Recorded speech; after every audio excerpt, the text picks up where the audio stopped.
Hi students, మీ ముందు table పైన I sticks తో ఒక షేప్ కనిపిస్తుంది కదమ్మా. ఏం షేప్ అది? ట్రయాంగిల్ కదా. ఎన్ని ట్రయాంగిల్స్ ఉన్నాయి అక్కడ? 1 ఉంది కదా. ఇప్పుడు మీరు 3 స్టిక్స్ ఒక చోటు నుంచి ఒక చోటికి రీప్లేస్ చేయండి.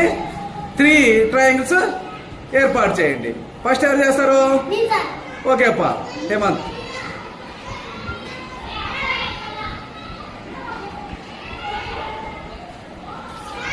Not correct Hemanth. Come on Jayashree.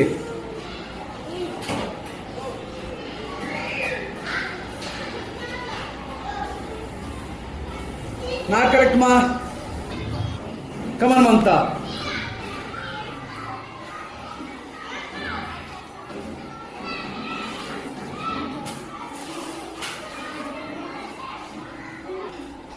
Very good Mamata. Mamata is the